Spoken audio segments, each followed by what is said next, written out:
독일 의사의 건강 플러스 시작합니다. 많은 분들이 뇌경색이나 뇌출혈의 신호라고 하면 얼굴이 한쪽으로 내려앉는다든지 말이 어눌해진다든지 이런 증상만 떠올리시죠. 물론 그것도 중요한 신호입니다. 그런데 사실은요, 그보다 더 빨리, 더 먼저 나타나는 변화가 있습니다. 바로 다리에서 오는 작은 이상이에요. 어르신들 중에는 다리가 평소랑 좀 다르게 느껴져도 나이 들어서 그렇겠지 하고 대수롭지 않게 넘기시는 경우가 많습니다. 요즘 피곤해서 그런가 보다, 잠을 잘못 잤나 보다 이렇게만 생각하시고 말이죠. 그런데 이게요, 그냥 피로나 나이 탓으로만 돌릴 게 아니거든요. 다리가 보내는 이 작은 변화가 사실은 뇌가 보내는 첫 구조 요청일 수 있습니다. 다시 말해, 몸은 이미 오래전부터 조용히 경고음을 보내고 있었던 거예요. 뇌경색이라는 단어만 들어도 등골이 서늘해지시죠?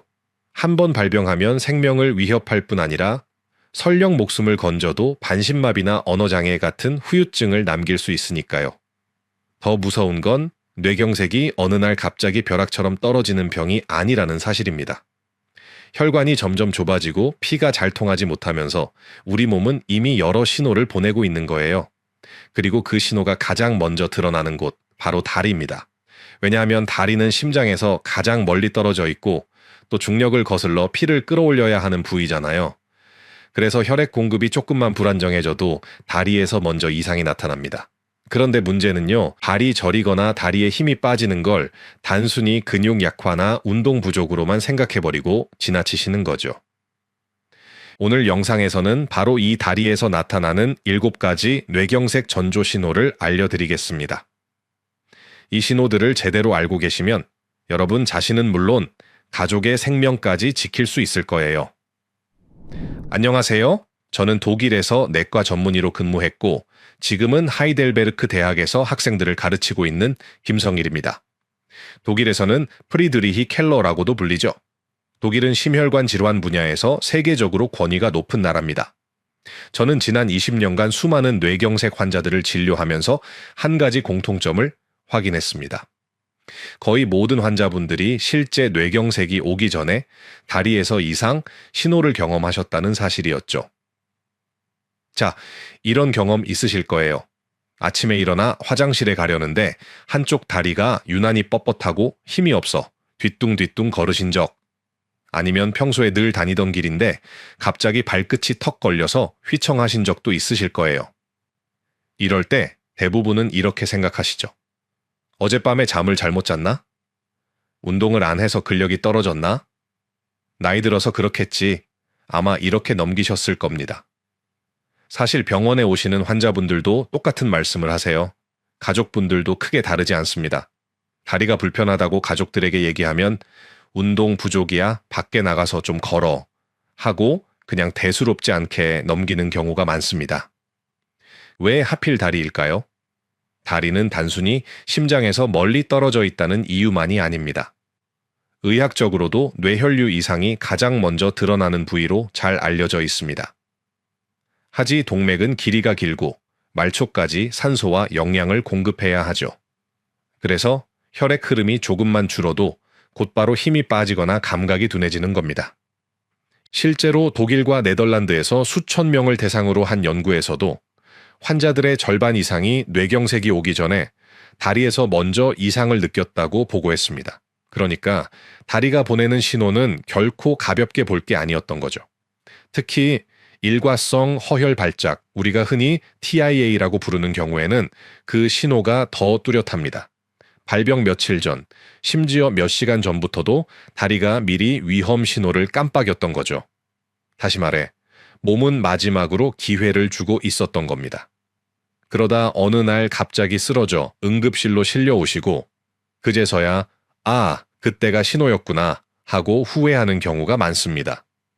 조기에 대응했다면 충분히 회복할 수 있었는데 그 골든타임을 놓쳐서 평생 후유증을 안고 살아가야 하는 거죠. 이제 조금 감이 오시나요? 다리가 보내는 작은 신호를 무심히 넘기는 게 얼마나 위험한 일인지요. 자, 그럼 도대체 왜 다리에서 뇌경색 신호가 나타나는 걸까요? 이걸 이해하려면 먼저 우리 몸의 혈액 순환을 떠올려 보셔야 합니다. 여러분, 오래된 고층 아파트라고 생각을 해보죠. 수압이 약할 때 어디부터 물이 안 나오나요? 꼭대기층부터죠. 우리 몸도 똑같습니다. 혈액 공급이 약해지면 심장에서 가장 멀리 떨어진 다리부터 문제가 생기기 시작합니다. 특히 뇌혈관이 막히면서 전체 순환이 나빠지면 다리 근육까지 산소와 영양이 제대로 전달되지 않으니 힘이 빠지고 감각도 둔해지는 거예요. 더 중요한 건 뇌의 구조입니다. 우리 뇌는 좌우가 교차해서 몸을 조정합니다. 그래서 한쪽 뇌혈관이 막히기 시작하면 반대편 다리에 먼저 신호가 나타나는 거예요. 이유는 간단합니다. 왼쪽 뇌는 오른쪽 팔과 다리를, 오른쪽 뇌는 왼쪽 팔과 다리를 조절합니다. 뇌에서 내려가는 신경이 중간에서 교차하기 때문에 왼쪽 뇌에 문제가 생기면 오른쪽 다리에, 오른쪽 뇌에 문제가 생기면 왼쪽 다리에 이상이 생기는 겁니다. 게다가 다리는 걷기, 균형 잡기, 체중 지탱하기 같은 복잡한 일을 동시에 하고 있기 때문에 뇌의 작은 이상도 금방 티가 나죠. 쉽게 말씀드리면요, 뇌에 문제가 생겼을 때 얼굴보다 다리에서 먼저 반응이 나타나는 경우가 많은 건 뇌가 교차 신호 체계를 가지고 있기 때문입니다. 그래서 다리는 뇌 건강의 조기 경보 역할을 한다고 보시면 됩니다. 여기서 제가 독일에서 실제로 진료했던 독일인 두 분의 이야기를 들려드리겠습니다. 한 분은 다리에서 온 신호를 제때 알아채고 건강을 되찾으신 분이고, 또 한 분은 안타깝게도 그 신호를 무시하다가 평생 불편을 안고 살아가셔야 했던 분이었습니다. 먼저 독일에서 진료했던 68세 남성 하인리히 슈미트라는 분이었습니다. 이분은 3주 전부터 오른쪽 다리에 힘이 자꾸 빠진다고 느끼셨습니다. 그런데 본인 스스로는 나이 들어서 그렇겠지 하고 대수롭지 않게 넘기셨죠. 어느 날 따님이 아버지와 함께 마트에 장을 보러 갔다가 이상함을 눈치챘습니다. 평소에는 잘 걸으시던 분이 계산대 앞에서 갑자기 다리에 힘이 빠져 주저앉을 뻔한 거예요. 그 모습을 본 따님이 이건 그냥 나이 탓이 아니다 싶어 바로 병원으로 모시고 오셨습니다. 검사 결과 왼쪽 뇌혈관이 70%가량 막혀 있었어요. 만약 발견이 늦었다면 몇 주 안에 큰 뇌경색으로 이어졌을 가능성이 매우 높았습니다. 하지만 다행히도 조기에 치료를 시작해 약물과 생활 습관을 교정하면서 무사히 회복하실 수 있었습니다. 이와 반대로 72세 여성 환자분의 경우는 너무 늦게 발견된 안타까운 사례였습니다. 그분의 이름은 게르트루트 베커라는 분이었는데 일주일 전부터 왼쪽 다리가 저리고 힘이 빠지는 증상을 반복적으로 호소하셨습니다. 하지만 가족들은 그저 나이가 들어서 생긴 자연스러운 현상쯤으로 생각했습니다.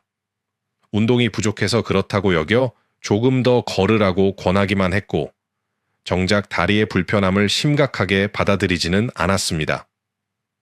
그러던 어느 날 아침, 부엌에서 아침 식사를 준비하시다가 갑자기 쓰러지셨습니다. 가족들이 놀라 급히 응급실로 모시고 왔을 때는 이미 오른쪽 뇌에 큰 경색이 진행된 상태였습니다. 결국 왼쪽 반신마비가 남아 평생 휠체어에 의존하며 살아가셔야 했습니다. 조금만 더 일찍 신호를 알아채고 병원에 오셨다면 결과는 달라졌을 텐데 너무 안타까운 경우였죠. 이런 이야기가 단순히 몇몇 사례일까요? 다시 말해, 다리가 보내는 신호는 결코 우연이 아니라는 겁니다. 그리고 여기서 가장 무서운 사실은 뇌가 버틸 수 있는 시간이 생각보다 터무니없이 짧다는 거예요. 뇌경색의 골든타임은 고작 4시간 남짓. 이 시간을 놓치면 수억 개의 뇌세포가 회복 불가능한 손상을 입게 됩니다. 더 무서운 건 우리가 흔히 일과성 허혈 발작기라고 부르는 증상입니다. 이름이 생소하시죠? 쉽게 말하면 뇌혈관이 잠깐 막혔다가 다시 뚫리면서 나타나는 일시적인 뇌경색 신호입니다. 그래서 몇 분 동안 다리에 힘이 빠졌다가 혹은 감각이 둔해졌다가 다시 정상으로 돌아오는 거예요. 문제는 여기서 많은 분들이 안심을 해버린다는 겁니다. 해당 증상은 뇌경색 신호 7가지에서 자세하게 알려드리겠습니다. 제가 드리고 싶은 말씀은 다리에 이상이 나타났다가 금방 회복됐더라도 절대 괜찮아졌다 하고 넘어가면 안 된다는 겁니다. 오히려 이때가 가장 서둘러 병원에 가야 할 순간이라는 걸 꼭 기억하셔야 합니다. 이제부터는 다리에서 나타나는 뇌경색 신호 7가지를 하나씩 공개하겠습니다. 이건 단순한 증상이 아니라 살아있는 경고등이라고 생각하셔야 합니다. 혹시라도 이 중 한 가지만이라도 경험하셨다면 절대 그냥 넘기지 마셔야 합니다. 첫 번째 신호는 한쪽 다리에 갑작스러운 힘 빠짐입니다. 계단을 오르다 갑자기 한쪽 다리에 힘이 풀려 주저앉을 뻔한 경험, 혹은 의자에서 일어날 때 유독 한쪽 다리에만 힘이 안 들어가는 경험 혹시 있으셨나요? 많은 분들이 이런 순간을 단순히 피곤하거나 운동 부족 탓으로 돌리지만 사실은 그렇지 않습니다. 운동 부족으로 다리가 약해지면 보통 양쪽이 함께 힘이 빠지고 걸으면 걸을수록 점점 지쳐가는 양상으로 나타납니다. 반면 뇌혈관에 문제가 있으면 특징적으로 한쪽 다리만, 그것도 갑자기 뚝 힘이 빠지는 형태로 나타납니다. 쉬어도 금방 회복되지 않거나 같은 쪽에서 반복된다면 단순한 근육 약화가 아니라는 뜻이죠. 뇌에서 내려오는 운동 신호와 올라오는 감각 신호가 어긋날 때 흔히 나오는 전형적인 호소예요. 걷다가 발이 엉뚱한 방향으로 가는 느낌, 장바구니를 들다가 갑자기 다리에 힘이 풀리는 경험 등으로 나타나기도 합니다. 실제로 이런 증상을 호소한 환자분들을 검사해보면 상당수에서 뇌혈관의 협착이나 미세한 뇌경색이 발견됩니다. 즉, 단순한 노화 현상으로만 치부하기에는 분명히 의학적 의미가 있는 신호라는 겁니다. 두 번째 신호는 다리의 저림과 감각 이상입니다. 발바닥이 무뎌져 뜨겁고 차가운 것을 잘 구별하지 못하거나 촉감이 둔해지는 경우가 있습니다. 많은 분들이 이렇게 표현하세요. 맨발인데 양말을 신은 것 같다. 발바닥에 솜을 깔고 걷는 느낌이다. 여기서 중요한 건 이런 저림이 단순히 말초신경 문제와는 다르다는 점입니다. 허리 디스크나 신경이 눌려서 생기는 저림은 보통 발끝에서 시작해 발목 종아리 쪽으로 양말 신은 범위처럼 서서히 퍼져 올라가는 양상으로 나타납니다. 또 허리를 숙이거나 오래 앉아 있을 때 심해졌다가 자세를 바꾸면 다시 가라앉는 경우도 많죠. 그런데 뇌혈관 문제로 오는 저림은 양상이 전혀 다릅니다. 특징적으로 한쪽 다리에만, 그것도 갑작스럽게 나타나고 자세와 상관없이 반복되는 경우가 많습니다. 발 자체는 멀쩡하지만 감각 신호를 처리하는 뇌의 감각 피질에 혈류가 부족해지면서 뇌가 그 신호를 잘못 해석하는 거예요. 그래서 뜨거운 물에 발을 담갔는데도 덜 뜨겁게 느껴지거나 울퉁불퉁한 바닥인데도 평평한 것처럼 느껴지기도 합니다. 세 번째 신호는 다리를 질질 끄는 보행, 의학적으로는 조카수라고 부릅니다. 정상이라면 발목 근육이 발끝을 들어 올려 바닥에 걸리지 않도록 해줍니다. 그런데 뇌에서 내려오는 신호가 제대로 전달되지 않으면 발목을 들어 올리는 힘이 약해져 발끝이 바닥에 끌리게 됩니다. 그래서 걷는 소리가 달라지고 신발 앞부분이 유난히 빨리 닳는 특징이 나타나죠. 문제는 본인은 잘 모른다는 겁니다. 대신 가족들이 먼저 눈치채는 경우가 많습니다. 요즘 아버지 걸음걸이가 이상하다. 발을 자꾸 끄는 소리가 난다. 이렇게 일상 속 작은 변화를 통해 드러나는 경우가 많습니다. 실제로 독일에서 제가 만난 환자 한 분은 아내가 신발 앞창이 한쪽만 이상하게 닳는다고 의심해서 병원에 오셨습니다. 검사 결과 작은 뇌경색이 확인되었고 조기에 발견해 큰 사고를 막을 수 있었습니다. 이처럼 걸음걸이의 작은 변화, 신발 마모나 발소리 같은 단서가 사실은 뇌가 보내는 중요한 신호일 수 있습니다. 무심코 지나치지 말고 가족끼리 서로 잘 살펴봐야 합니다. 네 번째 신호는 자꾸 걸려 넘어지는 증상입니다. 평소에 잘 다니던 길인데 요즘 따라 문턱이나 계단에 발이 걸리는 경우가 있으신가요? 이건 단순히 문턱을 못 봐서 그런 게 아니라 뇌혈관 손상으로 고유 감각이 떨어진 신호일 수 있습니다. 고유 감각은 말이 조금 어려운데 쉽게 말하면 내 발이 지금 어디에 있고 어떤 자세로 서 있는지를 뇌가 스스로 아는 능력입니다. 우리가 길을 걸을 때 발을 일일이 내려다보지 않아도 걸을 수 있잖아요. 계단을 오를 때도 눈으로 발끝을 확인하지 않고 자연스럽게 발을 올려놓을 수 있는 건 고유 감각 신호가 뇌에서 다리까지 잘 전달되기 때문입니다. 그런데 이 기능이 떨어지면 뇌가 발의 위치를 제대로 인식하지 못해 작은 문턱에도 걸려 넘어지고 계단 높이를 잘못 짚어 휘청거리게 되는 거죠. 문제는 이런 낙상이 단순히 넘어지는 걸로 끝나지 않는다는 거예요. 특히 70대 이상 어르신들의 경우 넘어짐은 곧 엉덩이 골절, 척추 골절, 그리고 장기간의 와병 생활로 이어지기 쉽습니다. 물론 누구나 가끔은 발이 걸릴 수 있습니다. 하지만 특별한 이유가 없는데도 반복적으로 같은 증상이 나타난다면 단순한 노화가 아니라 뇌가 보내는 위험 신호일 수 있다는 거죠. 5번째 신호는 다리 떨림과 내가 원치 않았는데도 저절로 나타나는 움직임입니다. 쉽게 말해 내가 가만히 있으려고 해도 다리가 자꾸 달달 떨리거나 스스로 제어하기 어려운 움직임이 반복되는 경우예요. 물론 누구나 피곤하거나 긴장했을 때 다리가 잠깐 떨릴 수 있습니다. 그런데 이런 경우는 대개 금방 멈추고 쉬면 사라집니다. 하지만 뇌혈관 문제로 생기는 떨림은 양상이 다릅니다. 원하지 않아도 반복적으로 나타나고 특정 상황과 상관없이 지속되는 특징이 있죠. 왜 이런 일이 생길까요? 뇌는 우리 몸의 지휘자 같은 역할을 합니다. 다리를 움직여라, 멈춰라, 힘을 줘라 하는 신호를 내려보내야 하는데 뇌혈관이 좁아지거나 막히면 이 신호가 불안정해집니다. 신호가 들쭉날쭉해지니 다리가 내가 원하지 않았는데도 떨리거나 움찔거리는 겁니다. 이처럼 내가 원치 않았는데 다리가 자꾸 움직인다는 건 단순히 나이 탓이나 관절 탓으로만 볼 수 없습니다. 반복적이고 지속적인 떨림이 나타난다면 반드시 신경학적 검진을 받아보셔야 합니다. 6번째 신호는 보행 불균형과 휘청거림입니다. 우리 뇌의 뒤쪽에 자리 잡은 손에는 몸의 균형과 조화를 담당하는 기관인데 이곳으로 가는 혈류가 막히면 걷는 동작이 매끄럽지 못해집니다. 중심을 잡지 못하고 몸이 한쪽으로 기울거나 발이 제자리에서 꼬이듯 움직이는 거죠. 이런 증상은 특히 아침에 심해지는 경우가 많습니다. 밤사이 혈압이 떨어지면서 뇌로 가는 혈류가 줄어들기 때문인데 그래서 실제로 많은 뇌경색 환자들이 아침에 갑자기 쓰러져 응급실로 오게 됩니다. 환자분들은 흔히 이렇게 표현하십니다. 술도 안 마셨는데 비틀비틀한다. 바닥이 울렁거리는 것처럼 걸음이 삐끗거린다. 겉으로 보기에는 단순한 어지럼증처럼 보이지만 사실은 뇌에서 균형을 잡는 신호가 제대로 전달되지 않는 상태일 수 있습니다.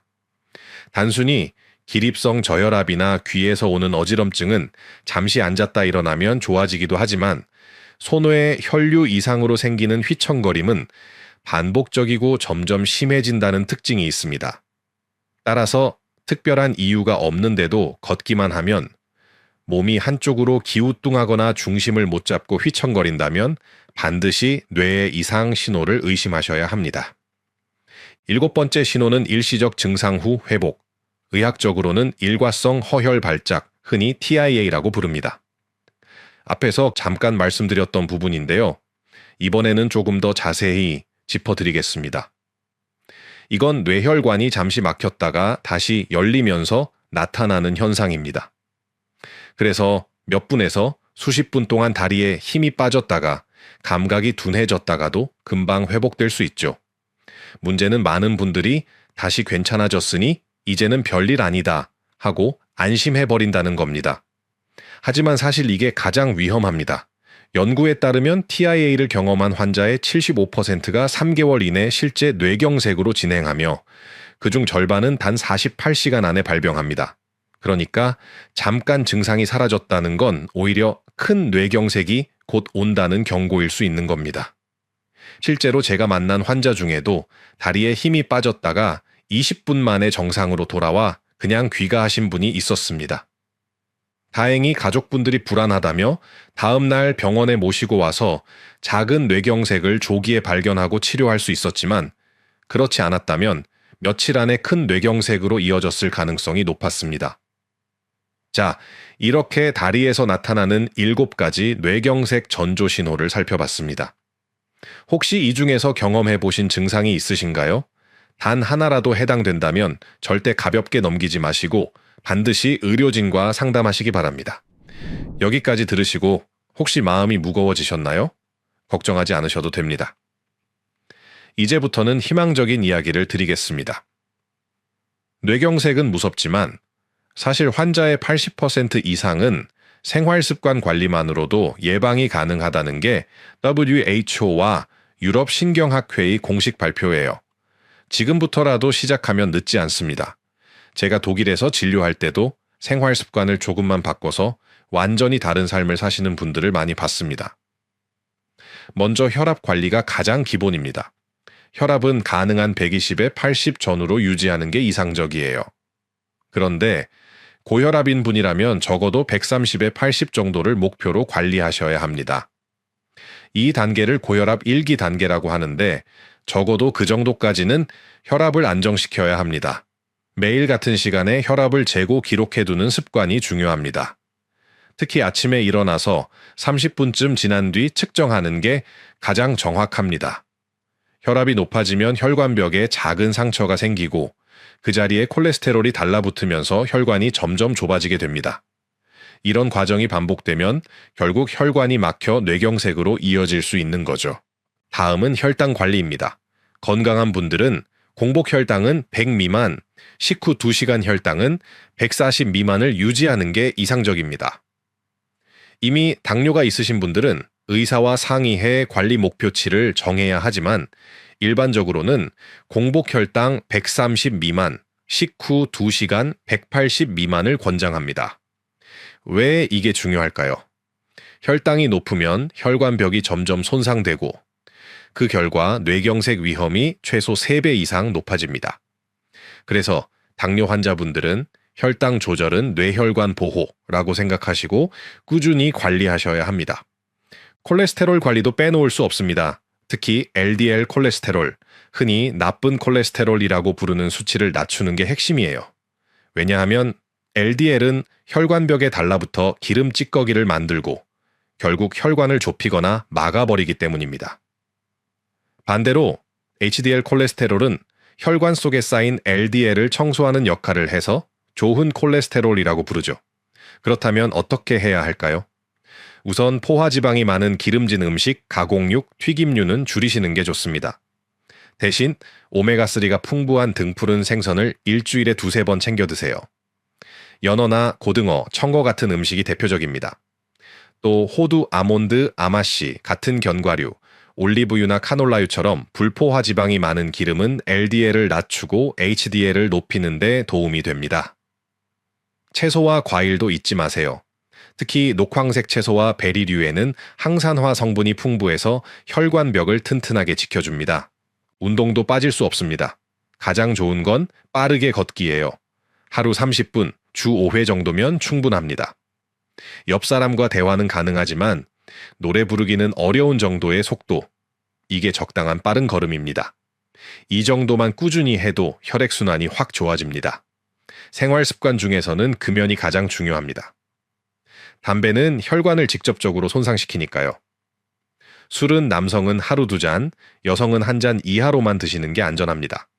그리고 충분한 수면도 꼭 챙기셔야 해요. 잠이 부족하면 혈압과 혈당이 모두 올라갑니다. 이제 집에서 스스로 해볼 수 있는 간단한 자가체크법을 알려드리겠습니다. 하루 3분이면 충분합니다. 첫째, 의자에 앉아 팔짱을 끼고 일어나 보세요. 양쪽 다리 힘이 균형 있게 들어가는지 확인하는 겁니다. 둘째, 눈을 감고 제자리에서 30초 동안 서보세요. 중심을 잘 잡을 수 있는지 체크할 수 있습니다. 셋째, 양쪽 발바닥을 손으로 만져서 감각 차이가 있는지 비교해 보세요. 넷째, 일직선 위를 따라 10걸음 정도 걸어보세요. 비틀거리거나 균형이 무너지지 않는지 확인하는 거죠.